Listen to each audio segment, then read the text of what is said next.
नमस्कार। Global competition college के online platform पर आपका स्वागत है।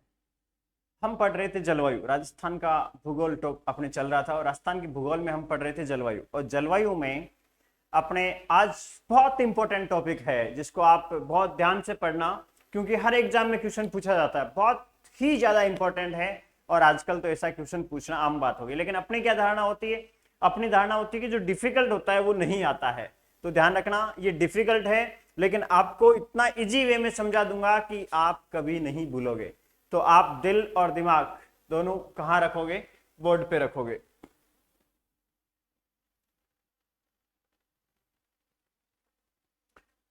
टॉपिक है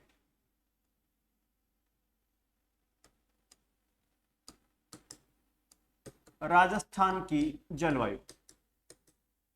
राजस्थान की जलवायु में अपन ने अधिकतम बातें पढ़ ली थी, जो ऋतुएं थी वो पढ़ ली थी। इसके अलावा जो जलवायु के वर्गीकरण किए गए थे, 5 पार्ट किए गए थे, वो अपन ने पढ़ लिए थे।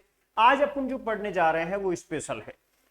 देखो, जिस हिसाब से अपने भारतीय मौसम विभाग का अपन ने वर्गीकरण पढ़ा था, इसी प्रकार से बहुत सारे पहले वैज्ञानिक ऐसे थे जिन्होंने वर्गीकरण किया था। और उन्हीं वैज्ञानिकों में से एक वैज्ञानिक थे डॉक्टर व्लादिमीर कोपेन, जो जर्मनी के थे।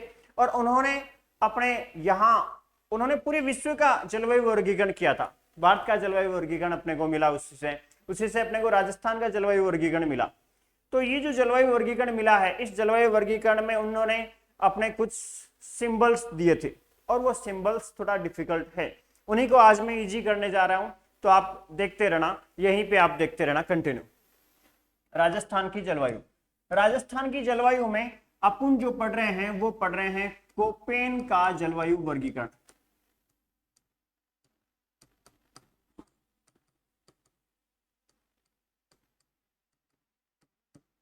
कोपेन का जलवायु वर्गीकरण, डॉक्टर व्लादिमीर कोपेन जो जर्मनी के थे, और इनका जो वर्गीकरण अपन है वो पढ़ रहे हैं जर्मनी के। पहली बात तो जो कोपेन है, इन कोपेन ने वर्गीकरण दिया है वो किस आधार पर दिया है, ये क्वेश्चन इंपॉर्टेंट है। इनका आधार क्या था? इनका आधार था, वो मुख्य था वनस्पति। क्वेश्चन पूछ ले कि इनका आधार क्या था, तो एक ही आंसर होगा वनस्पति। और वनस्पति में से ही उन्होंने निकाला था वर्षा और तापमान। उनका कहना था कि ये जो वनस्पति है, ये वनस्पति अपने को ज्ञात कराती है। क्या कराती है? ज्ञात कराती है वर्षा और तापमान। किस तरह से कराती है? वर्षा और तापमान। उन्होंने कहा कि जहां पर वनस्पति अच्छी है, उस वनस्पति से अपन ज्ञात कर सकते हैं कि वहां पे क्या अच्छी होती है, वर्षा अच्छी होती है, या फिर कोई समुद्री तट है। इसके अलावा अपन ज्ञात कर सकते हैं कि जहां वनस्पति अच्छी है वहां का तापमान क्या रहेगा। तो उनका मुख्य जो आधार था वो वनस्पति था। आप कहीं भी भ्रमित मत होना, कई जगह लिखा होता है वनस्पति, वर्षा और तापमान, लेकिन उन्होंने मुख्य आधार वनस्पति को दिया था। और उन्होंने कहा था कि वनस्पति के आधार पर अपन वर्षा और तापमान ज्ञात कर सकते हैं किसी भी स्थान का। पहली बात। दूसरी बात, ये जो कोपेन है, इन कोपेन ने सन 1900 ईस्वी में प्रथम बार जलवायु का वर्गीकरण अपना प्रस्तुत किया था। उसके बाद इन्हीं महोदय ने 1918 ईस्वी में सेकेंड टाइम इसमें संशोधन किया और संशोधन करके इसको प्रस्तुत किया था। और कोपेन महोदय ने 1936 ईस्वी में, 18 दूनी 36, देखो यहां से यहां 18 का अंतर है और यहां से यहां 18 का अंतर है, थर्ड बार फाइनल सबमिट किया था जलवायु को। यानी पहला इन्होंने डोज ये दिया, दूसरा डोज ये दिया और तीसरा डोज ये दिया। जो फाइनल दिया उसमें उनका शिष्य गिगरपाल भी था, इसलिए इसको कोपेन गिगरपाल जलवायु वर्गीकरण भी कहा जाता है। ये अपने लिए इंपॉर्टेंट बात है कि कोपेन ने कब दिया था, कोपेन कहां के थे, और कोपेन का जो आधार था वो आधार क्या था? तो वो आधार था अपने वनस्पति के आधार पर। और उन्होंने मात्रात्मक और अनुभवात्मक वर्गीकरण पेश किया। मात्रात्मक और अनुभवात्मक, मात्रात्मक प्लस अनुभवात्मक। कोपेन का जो वर्गीकरण था कोपेन महोदय का, वो मात्रात्मक प्लस अनुभवात्मक दोनों था। आधार उनका था वनस्पति। उनका कहना था कि वनस्पति से ज्ञात कर सकते हैं वर्षा और तापमान, कहाँ कितनी वर्षा हो सकती है, क्या तापमान है। और उन्होंने पहला अपने वर्गीकरण प्रस्तुत किया था 1900 में सन में, और दूसरा किया था संशोधन करके 1918 में, और तीसरा 1936 में। एक बार इसका स्क्रीनशॉट आप ले लें।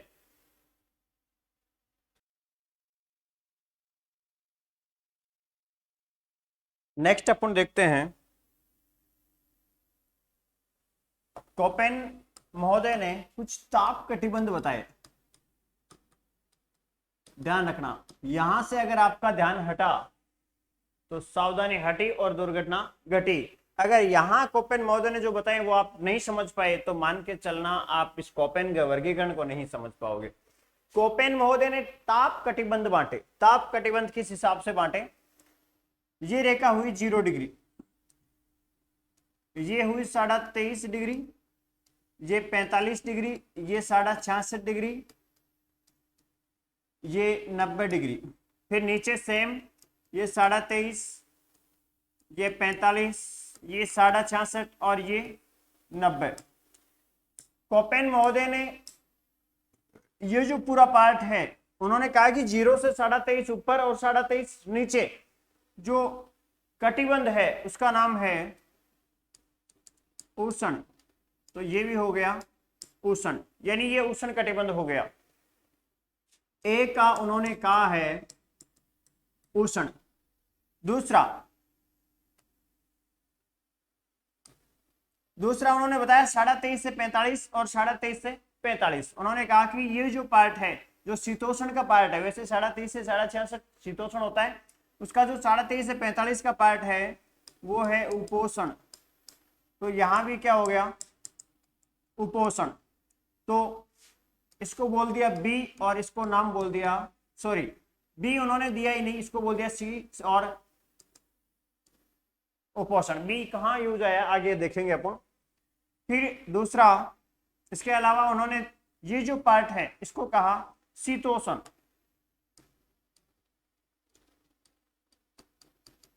शीतोष्ण, और ये पार्ट है इसको भी शीतोष्ण। शीत प्लस उष्ण, यानी डी जो है, डी उन्होंने कहा शीतोष्ण। और लास्ट बचा शीत, इसका दिया सिंबल ई। एक बार पुनः देखें किस तरह से उन्होंने दिया है।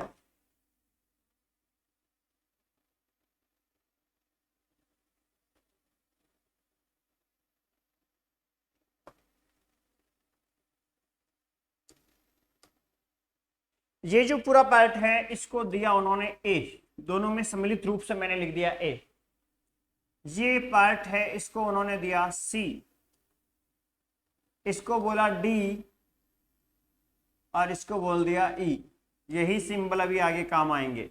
ए सी डी ई, उन्होंने ताप कटिबंध को इस हिसाब से डिवाइड कर दिया, ए सी डी ई, ए सी डी ई। ए का उष्ण यानी भयंकर गर्मी, सी का उपोष्ण यानी कम गर्मी, फिर डी का शीतोष्ण यानी शीत से थोड़ा कम और उपोष्ण से ज्यादा, और ई का शीत जहां पे बर्फ जमी रहती है।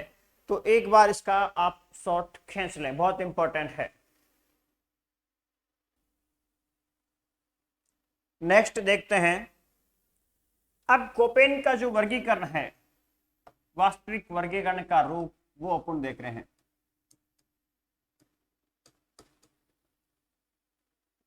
कोपेन का वर्गीकरण, ध्यान रखना, ये जो वर्गीकरण अपन पढ़ रहे हैं ये राजस्थान के संदर्भ में अभी पढ़ रहे हैं अपन। कोपेन के वर्गीकरण में शब्द अपने को मिला ए, बी, सी, डी, ई, जिसमें से अपने को ताप कटिबंधों में बी नहीं मिला था। बी शब्द का प्रयोग किया मरुस्थल के लिए, मरुस्थल अपना राजस्थान के लिए, और राजस्थान के मरुस्थल में भी उन्होंने वापिस पार्ट कर दिए थे। लेकिन पहले यहां देख लेते हैं। ए का नाम दिया उष्ण, बी का नाम दिया शुष्क, शुष्क मरुस्थल। शुष्क मरुस्थल मतलब रेतीला भी हो सकता है और बर्फीला भी हो सकता है। सी का उन्होंने नाम दिया उपोषण, डी का दिया शीतोषण और ई का दिया शीत। ये तो उनके नाम है 5, ध्यान रखना, A B C D E, उष्ण, शुष्क, उपोषण, शीतोषण, शीत, यूं ही रटना पड़ेगा इनको। अब मेन पार्ट आता है शुष्क वाला। शुष्क वाला अपन देख रहे हैं पहले मरुस्थल के हिसाब से, अपना जो मरुस्थल है वो, और मरुस्थल में भी अपने 18 डिग्री सेल्सियस से तापमान ज्यादा और 18 डिग्री सेल्सियस से तापमान कम का अंतर जो रहता है अपने गर्मी का और ठंडे का, वो अपन देखते हैं। तो मरुस्थल में अपन जो देख रहे हैं ये 2 पार्ट अपने को देखने को मिलेंगे मरुस्थल में, 2 पार्ट मिल रहे हैं। 2 पार्ट में मरुस्थल जो है, मरुस्थल अपने को 2 प्रकार का मिलेगा। मरुस्थल, एक मरुस्थल तो जो बहुत गर्म मरुस्थल होता है वो, और दूसरा मरुस्थल जो बहुत ठंडा मरुस्थल होता है वो। तो एक शब्द तो मिला एच, एच का मतलब यहां है हॉट, हॉट का मतलब गर्म। दूसरा मिला के का यहां मतलब है काल्ट, और काल्ट का यहां मतलब है ठंडा। तो मरुस्थल अपने को 2 मिले, सूखे मरुस्थल है, एक गर्मी गर्म है जो रेतीला मरुस्थल है वो सूखा है, दूसरा बहुत ज्यादा बर्फीला है वो सूखा है। अब ये जो गर्म मरुस्थल है, इस गर्म मरुस्थल को पुनः विभाजित किया गया, ये जो गर्म मरुस्थल है इसको पुनः विभाजित किया गया, और ये विभाजन किया गया वर्षा रेखा के आधार पर। वर्षा रेखा, वर्षा रेखा के आधार पर विभाजन कैसे किया, ये 25 सेंटीमीटर वर्षा रेखा, ये 50 सेंटीमीटर वर्षा रेखा, और ये अपने कम 25 से कम वर्षा रेखा। ये 3 डिवाइडेशन इसके अंदर किए गए। 3 डिवाइडेशन में अपन देखते हैं किस हिसाब से हैं।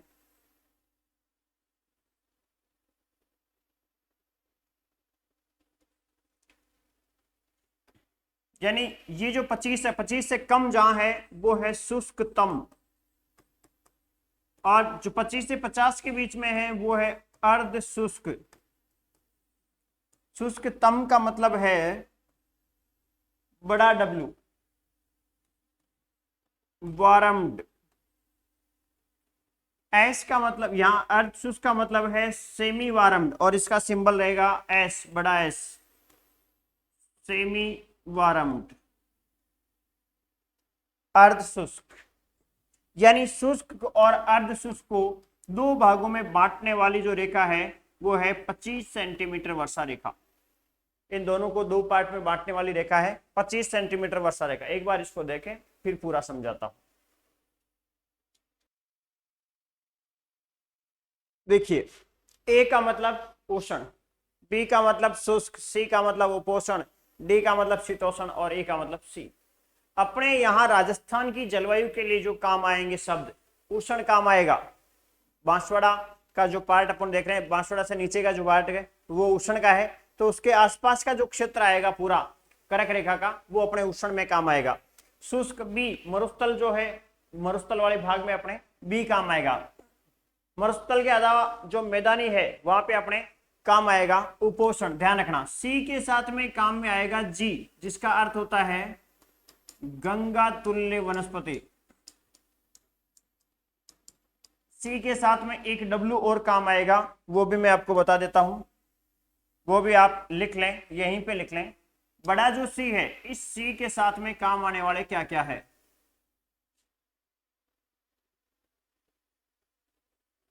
सी के साथ काम आएंगे एक तो छोटा डब्ल्यू और एक छोटा जी। डब्ल्यू का मतलब है winter is arid, winter is arid,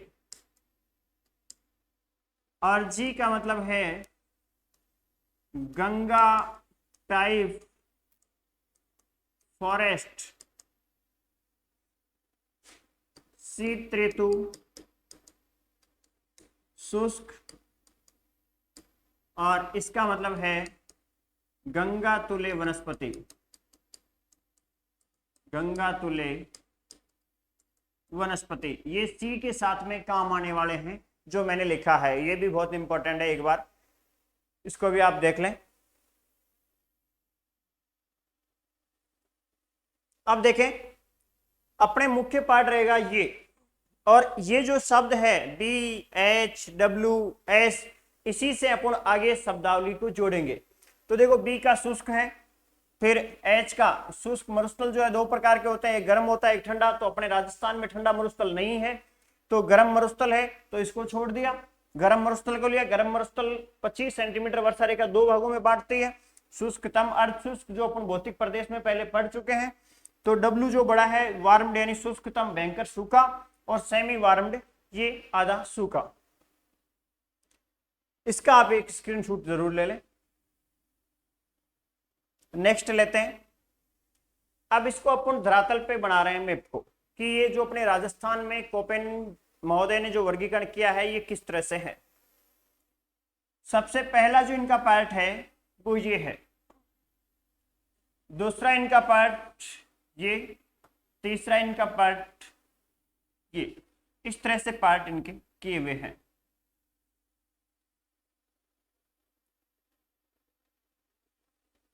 इस तरह से कोपेन महोदय किस तरह से पेश करते हैं।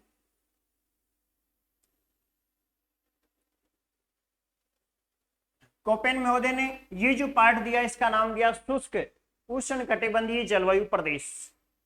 पहला पार्ट शुष्क उष्णकटिबंधीय जलवायु प्रदेश, इसको शुष्क को अपन कहते हैं बी, शुष्क को अपन कहते हैं बी।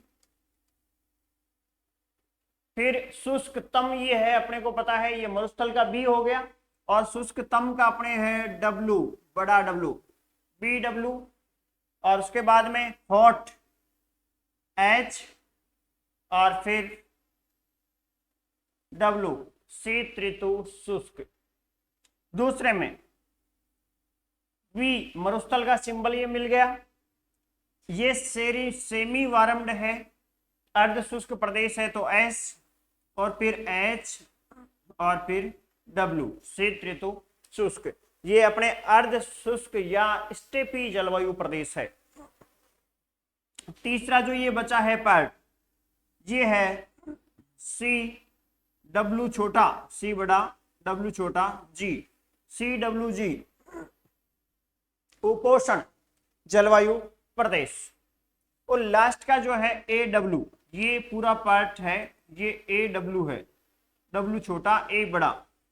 ये अपने उष्ण जो यहाँ करक रेखा है इसके आसपास का क्षेत्र है, इसको उष्ण कटिबंधीय अति आर्द्र या आर्द्र जलवायु प्रदेश इसको कहा जाता है। अब इसको आपको अगर याद करना हो इजी वे में, तो आप एग्जाम में किस तरह से हल करोगे। एग्जाम में इस तरह से 4 जगह आएगी, अंकित कीजिए कौन सा कहाँ है कोपेन का वर्गीकरण, वहां आप भूल जाओगे। तो वहां देखो डब्लू और एस दो को ध्यान रखना, डब्लू वार्म्ड है और एस मतलब सेमी वार्म्ड यानी ये कम शुष्कतम है। तो आप यहाँ पे एक ट्रिक ध्यान रखना, ACBB, ACBB, इस क्रम में आप आगे बढ़ते रहना, ACBB।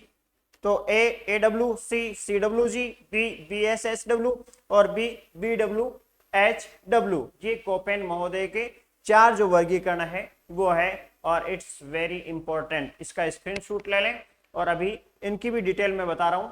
ये अपने यहाँ जो पार्ट आता है ये 25 सेंटीमीटर वर्षा रेखा से इधर का पार्ट है, मुख्यतः इसमें 0 से 20 का आता है, इसमें 40 से 80 का आता है, इसमें 60 से 80 का आता है, इसमें 80 से ऊपर का आता है। इसमें ये जो सिरोही का पार्ट है, इसमें AW में ही सिरोही का पार्ट आता है, सिरोही का पार्ट जो है वो AW का ही हिस्सा है, सिरोही में माउंट आबू का जो पार्ट है वो। तो इसमें उदयपुर, चित्तौड़, बांसवाड़ा, डूंगरपुर, झालावाड़, बारां का जो आसपास का क्षेत्र है ये AW में आता है।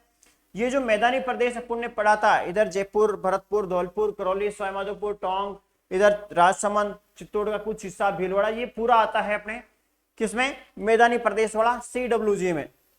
ये जो BSHW है, जिसमें शेखावाटी का कुछ भाग, हनुमानगढ़ का थोड़ा भाग, नागौर, पाली, जोधपुर, बाड़मेर, जालोर, थोड़ा सिरोही का भाग, ये आता है इस प्रदेश में। और ये है, ये अपने जो रेड क्लिप रेखा है उसके समानांतर जो भाग है उसको अपन कहते हैं। तो इसको एक बार स्क्रीनशॉट ले लें, इनकी डिटेल आगे लिख देता हूं।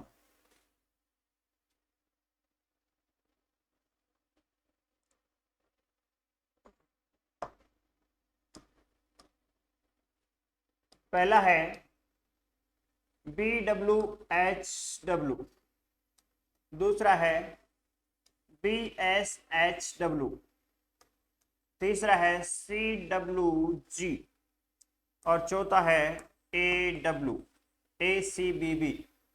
इनका हिंदी नाम मैं लिख रहा हूं, शुष्क उष्णकटिबंधीय जलवायु प्रदेश। यानी यहां पर शीत ऋतु क्या है, शुष्क है, शीत ऋतु शुष्क। अपने लगभग ये जो पूरा प्रदेश है इसमें मैदानी भाग को छोड़ते हुए बाकी में क्या है, शीत ऋतु शुष्क है।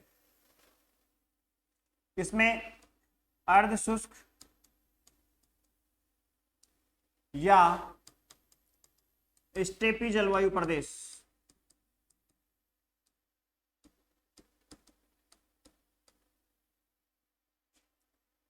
CWG उप आर्द्र जलवायु या मानसूनी वर्षा वाला प्रदेश, ये है उष्ण आर्द्र जलवायु प्रदेश। स्क्रीनशॉट आप ले लें, कोपेन का वर्गीकरण का मैं रिवीजन करवा रहा हूं।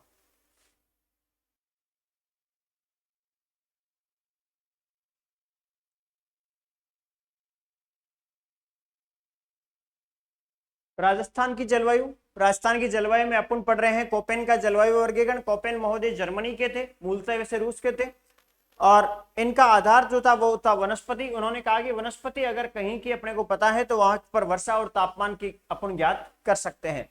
उनका मात्रात्मक और अनुभवात्मक जो अपने वर्णन है, वर्गीकरण है, ये प्रस्तुत है। और सबसे पहले 1900 में उन्होंने प्रस्तुत किया, फिर 1918 में और फिर 1936 में। 18 साल का इसमें अंतर है। उन्होंने ताप कटिबंध दिए, उसमें ACDE दिए, और A का मतलब उन्होंने दिया उष्ण, और C का मतलब उन्होंने दिया उपोष्ण, D का मतलब दिया शीतोष्ण, और E का मतलब दिया शीत। ACDE, जिसमें 0 से 23.5, 23.5 से 45, 45 से 66.5 और 66.5 से 90, इस प्रकार से अक्षांश रेखाएं हैं दोनों तरफ की। उनका वर्गीकरण जो है उसमें ABCDE ये 4 अपने को नाम मिलता है। B मुख्य रूप से मरुस्थल के लिए उन्होंने लिया था, सूखा मरुस्थल जो है उसके लिए। और अपने सूखा, अपने जो मरुस्थल है ये 2 प्रकार के होते हैं, एक H का मतलब गर्म और एक ठंडा। ठंडा मरुस्थल राजस्थान में है नहीं, यहाँ पे गर्म मरुस्थल है। गर्म मरुस्थल को H, छोटे H से अंकित किया। वर्षा रेखा 25 निर्धारित की, इससे इधर वाले को W से अंकित किया जो शुष्कतम है।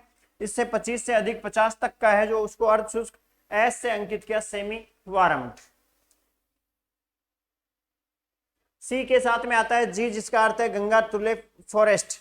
और W जो छोटा W है इसका मतलब है विंटर इज एरिड। अब देखते हैं विंटर इज एरिड कहां है। देखो W जो है वो चारों में आया है, इसका मतलब चारों जगह ही शीत ऋतु शुष्क है। शीत ऋतु शुष्क है, W का मतलब है शीत ऋतु शुष्क। यानी शीत ऋतु शुष्क, शीत ऋतु शुष्क, शीत ऋतु शुष्क, और इसमें भी शीत ऋतु शुष्क। ये चारों जगह अपने शीत ऋतु क्या है, शुष्क है। यहाँ पे B फिर C और फिर ACBB अपने को ट्रिक ध्यान में रखनी, एग्जाम में अगर भूल जाओ तो। यहाँ W का मतलब भयंकर वारंड, बाकी सारा आपको अपने आप याद हो जाएगा। BWHW, BSHW, CWG और AW, इसका मतलब यहाँ जो है वो शुष्क और उष्णकटिबंधीय जलवायु प्रदेश है, ये अर्ध शुष्क और स्टेपी जलवायु प्रदेश है, ये उपोष्ण जलवायु प्रदेश है, उपोष्ण उपाद्र जलवायु प्रदेश है ये। और ये जो है ये अपने उष्णकटिबंधीय आर्द्र जलवायु प्रदेश है, ये उपोष्ण उपाद्र जलवायु प्रदेश, या इसको मानसूनी वर्षा प्रदेश भी कहा जाता है। तो कुल मिला के सब में W जो है वो कॉमन है, यानी सब में शीत ऋतु शुष्क है। तो ये अपने था कोपेन महोदय का वर्गीकरण। और नेक्स्ट क्लास में अभी वर्गीकरण और बाकी है, वो देखते हैं। धन्यवाद।